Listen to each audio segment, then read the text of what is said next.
Halo semuanya, selamat datang di segmen analisa. Sekarang kita akan bahas adalah terkait dengan kasus Vina. Ini adalah kejadian yang terjadi pada 27 Agustus 2016. Kurang lebih ini sudah sekitar 8 tahun yang lalu. Sekarang kita melihat dari kepolisian, terutama dari Polda Jawa Barat, itu sudah memberikan keterangan bahwa akan melakukan penggalian lebih dalam lagi karena dari 11 orang pelakunya, baru 8 orang yang sudah divonis, 7 orang vonisnya adalah hukuman seumur hidup, sementara 1 orang yang masih di bawah umur, ini dia diberikan hukuman vonisnya adalah 8 tahun penjara, dan sepertinya menurut keluarga dari Vina, orang tersebut sudah keluar saat ini.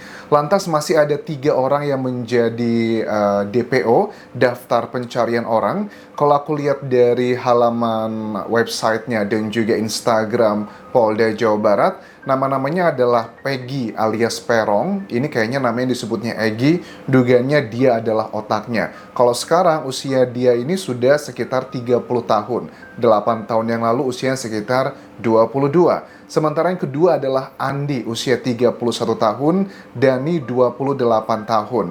Ada beberapa yang aku bahas di sini, misalnya adalah ada sosok juga yang diduga oleh netizen, yang diduga ini adalah namanya Egy. Apakah ini benar atau enggak? Kalau aku cek dari hasil pengecekanku di sosial medianya, dia punya 2 akun. Sepertinya akun yang pertama banyak yang report, makanya kayaknya bermasalah. Tetapi dari foto-fotonya ini kan ada banyak yang bilang ini mirip sama apa yang dideskripsikan dalam daftar pencarian orang untuk Egy. Terus ada juga namanya adalah Egy Ripra. Jadi ini yang kayaknya lagi di blok ya, atau lagi ditangguhkan sementara karena banyak report. Tapi juga ada akun yang kedua. Kalau kita boleh lihat sebenarnya ciri-cirinya apa saja yang disampaikan oleh Polda Jawa Barat untuk Peggy alias Perong yang diduga adalah sebagai otak atau dalang dari peristiwa Vina ini. Usianya 30 tahun, laki-laki, Indonesia, tempat tanggal lahirnya di Desa Banjarwangun, Kecamatan Mundu, Kabupaten Cirebon. Ciri-ciri khususnya, tinggi nggak tinggi ya, 160 cm, badannya kecil, rambut keriting, kulit hitam. Kalau kita lihat dari foto yang diduga di sosial media itu adalah Egy, apakah itu mirip atau enggak?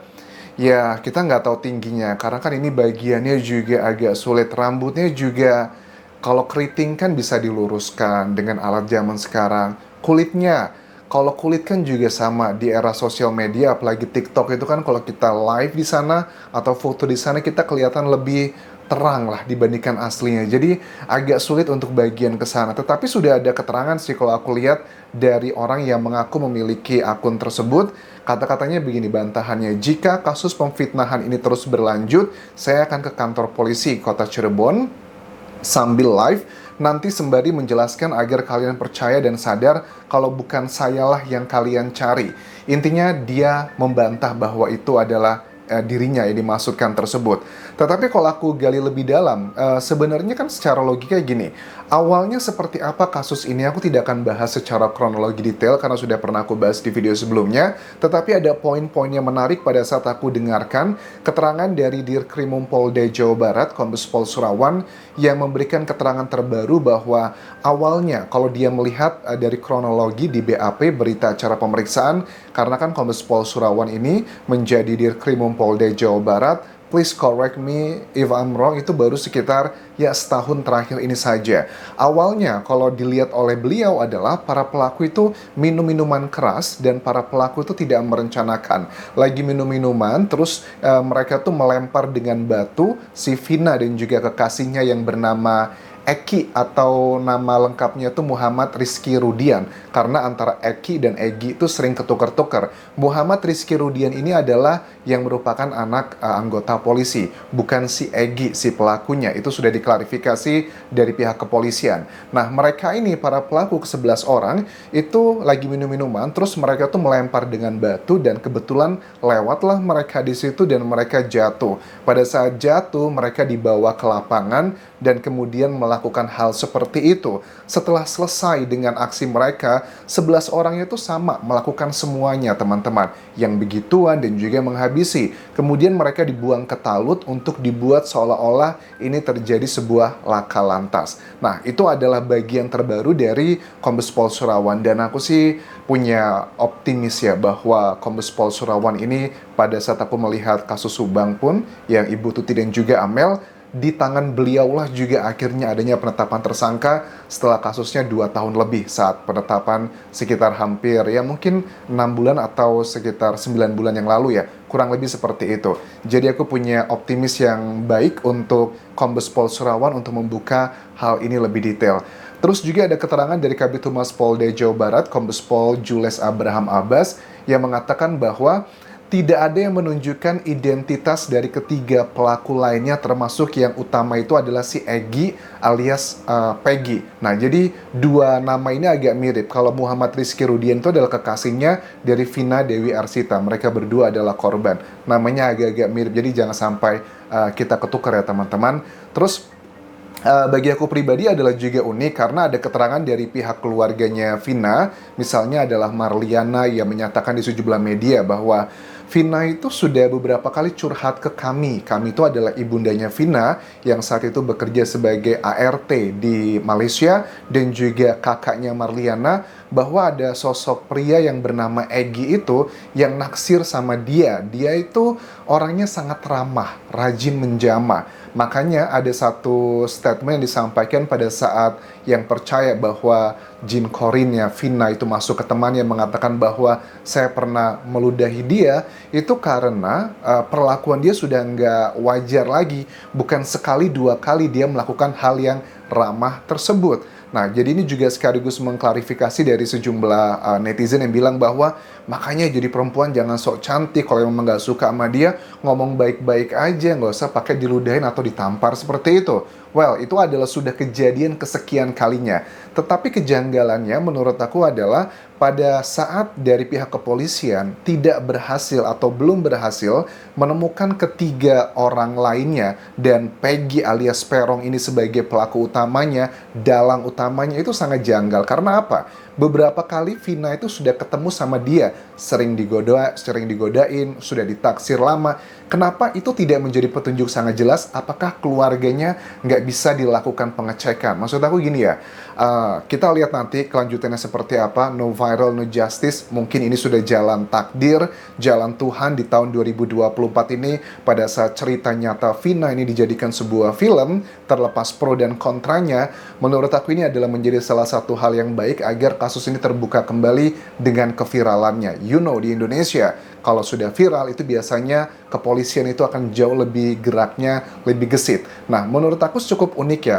Kalau memang si Peggy alias Egy ini data-datanya tidak diketahui oleh para terdakwa lain yang sudah divonis. Mungkin aja mereka benar. Alasan dari pihak kepolisian kan karena saat itu mereka mabuk, jadi mereka nggak ngerti, lupa, hilang ingatan dan sebagainya. Dugaannya adalah seperti itu, dan faktanya sudah 8 tahun ini kejadian dan mereka masih belum bisa memberikan sketsa wajah dan sebagainya. Arahnya adalah sepertinya ke sana. Tetapi bagaimana dengan keterangan yang walaupun keterangan ini didapatkan dari jin korin kan ya, yang percaya dengan hal seperti itu, bahwa Egy ini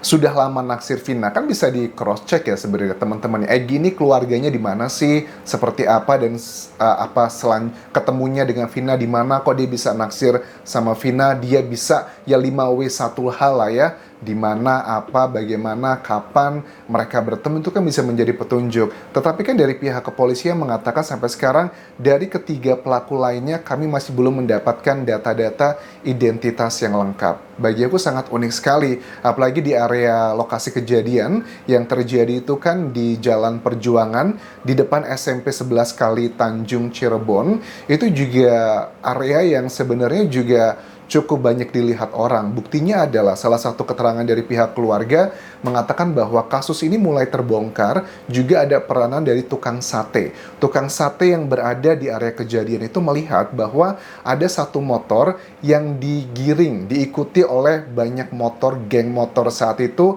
dan akhirnya itu menjadi salah satu petunjuk tukang sate itu ngasih tahu di mana markas para geng motor tersebut. Pada saat sudah tahu markasnya di mana, kepolisian setempat itu datang dan langsung melakukan penangkapan. Pada saat ditangkap, para pelaku ini ada 7 orang. Yang pertama ditangkap, mereka sedang dalam keadaan tidak sadar karena habis minum minuman. Dan setelah itu pun, pada saat ditangkap itu juga diambil HP-nya, handphonenya semuanya dicek. Nah, pada saat ditangkap tuh mereka masih membantah, ini apa-apa nih, saya nggak tahu apa-apa. Tapi ternyata jejak alat bukti HP-nya terbuka. Nah, aku juga cari tahu kenapa kok ada salah satu pelaku yang masih di bawah umur, dia hanya mendapatkan hukuman 8 tahun penjara dan sekarang sudah dibebaskan. Dan kalian tahu ternyata yang meringankan dia adalah sosok yang pertama kali jujur mengatakan bahwa betul perlakuan dan kejadian tersebut benar terjadi. Awalnya kan 7 yang ditangkap, kemudian dia mengatakan bahwa ada satu lagi nih yang masih ada di daerah sana, akhirnya ketangkaplah 8 orang. Tetapi dari yang saksi paling kecil ini pun, dia tidak mengetahui sosok yang DPO sekarang, Peggy alias Perong, Andi dan juga Dani, itu dia tidak mengetahui karena dia nggak kenal. Dan apakah si yang divonis 8 tahun penjara itu peranannya cukup mayor? Ternyata enggak, dia peranannya adalah minor. Dia itu sebenarnya nggak mau melakukan hal seperti itu, tetapi dia karena masih di bawah umur, dia itu dipaksa sama yang senior-senior untuk membegitukan dan juga melakukan sesuatu hal yang berkontribusi membuat Vina dan juga kekasihnya itu meninggal dunia.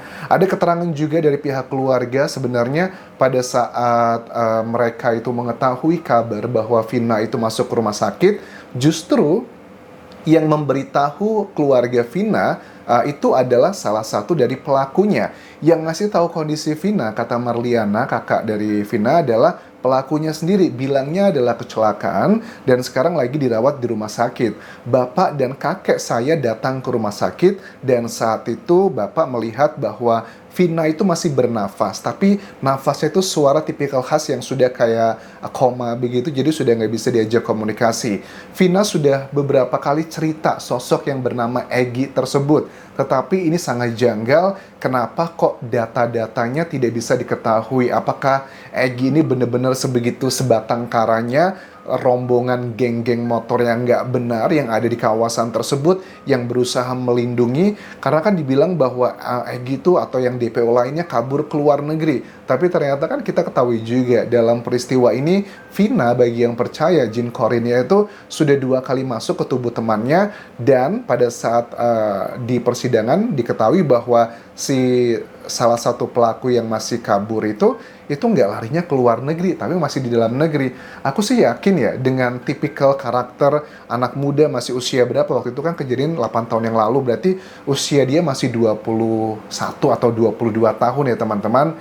Itu menurut aku kan pendidikannya, aku yakin lah, mohon maaf gak bermaksud merendahkan ya, kemungkinan besar dia mungkin aja dari keluarga berada mungkin, tetapi secara kemampuan bahasa atau kemampuan ya bertahan hidup untuk di luar negeri, aku yakin kalau mereka bukan berasal dari keluarga yang kaya raya banget, kalau cuma menengah kayaknya agak sulit mereka bisa bertahan lama di luar negeri, kecuali kalau memang mereka keluarga yang kaya raya. Makanya penasaran, sosok 3 orang ini apakah menunjukkan sebegitu powerfulnya keluarga mereka, atau justru malah menunjukkan sebegitu lemahnya, mohon maaf, dari tim penyidik kepolisian yang berada di kawasan Jawa Barat. Walaupun ini sekarang kan sudah ada yang divonis, tetapi 3 orang pelaku lainnya itu masih bebas di luar sana.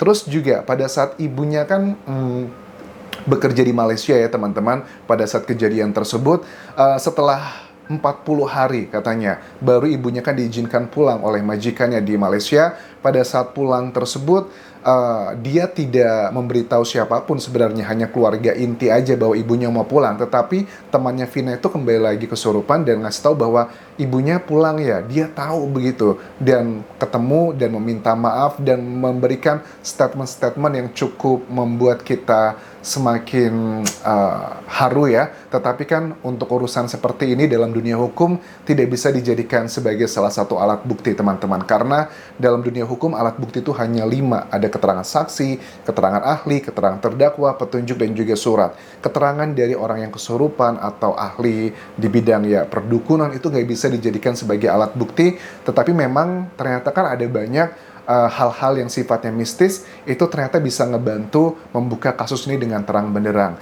Kalau kalian punya informasi terbaru terkait dengan update Vina ini, kalian bisa kirimkan ke emailku ataupun juga ke Instagram atau ke Facebook pageku di Anjasa Asmara. Kalian bisa kirimkan foto atau apapun. Mudah-mudahan nggak dalam waktu lama lagi ketiga pelaku utama ini akan segera ditangkap. Karena bagi aku kejadian ini bukanlah kejadian yang bisa ditolerir. Mereka nggak punya hati nurani banget. Terima kasih sudah menonton. Sampai ketemu lagi di video berikutnya. Tinggalkan like dan juga komen, subscribe channel YouTube ini, follow Instagram, Facebook, dan juga akun TikTokku di Anjasa Asmara. Sampai jumpa.